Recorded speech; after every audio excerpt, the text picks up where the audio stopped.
कभी किसी को मुकम्मल जहां नहीं मिलता, कभी किसी को मुकम्मल जहां नहीं मिलता, कहीं ज़मीन तो कहीं आसमां नहीं मिलता। जिसे भी देखिए वो अपने आप में गुम है, जुबां मिली है मगर हम जुबां नहीं मिलता। बुझा सका है भला कौन वक्त के शोले, ऐसी आग है जिसमें धुआं नहीं मिलता। तेरे जहां में ऐसा नहीं कि प्यार ना हो, तेरे जहां में ऐसा नहीं कि प्यार ना हो, मगर जहां उम्मीद हो इसकी वहां नहीं मिलता। हेलो एंड वेलकम, आप देख रहे हैं डेली बज़ इंडिया और मैं हूं आपके साथ शामली कात्यायन। निदा साहब के यौम पैदाइश पर हम आपको बताएंगे निदा साहब से जुड़े कुछ ऐसे वाक़या जिसे सुनकर आप भी हैरत में आ जाएंगे।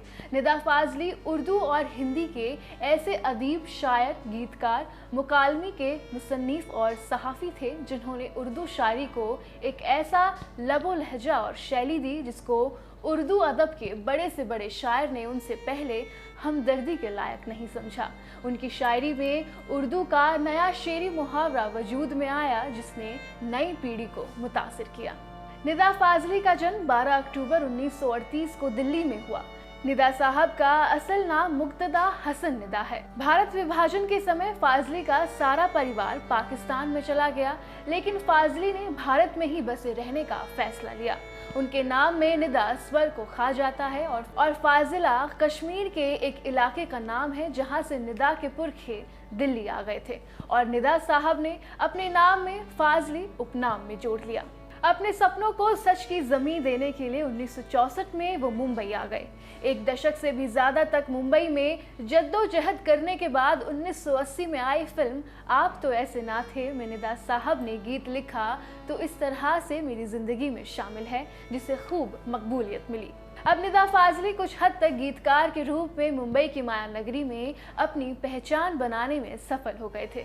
इसके बाद फिल्म आहिस्ता आहिस्ता के लिए फाजली साहब ने कभी किसी को मुकम्मल जहां नहीं मिलता गीत लिखा। इस गाने को आवाज दी आशा भोसले और भूपेंद्र सिंह ने और ये गाना भी लोगों के बीच काफी मशहूर हुआ।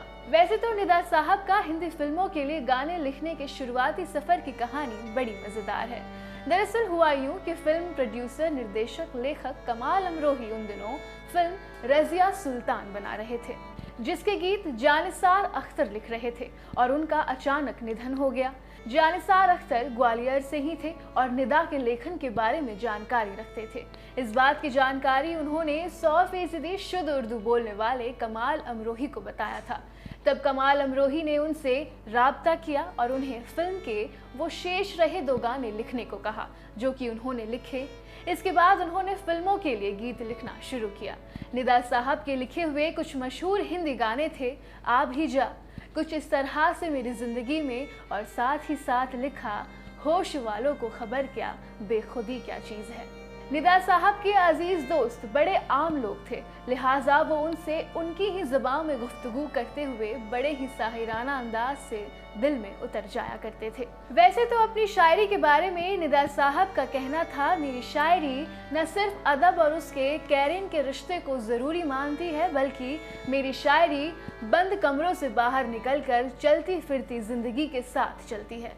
उन हलकों में जाने से भी हिचकिचाती नहीं जहां रोशनी भी मुश्किल से पहुंच पाती है। मैं अपनी ज़ुबान तलाश करने सड़कों पर, गलियों में, और जहां शरीफ लोग जाने से कतराते हैं वहां जाकर अपनी ज़ुबान लेता हूं, जैसे मीर, कबीर, रहीम और गालिब की ज़ुबानें हैं।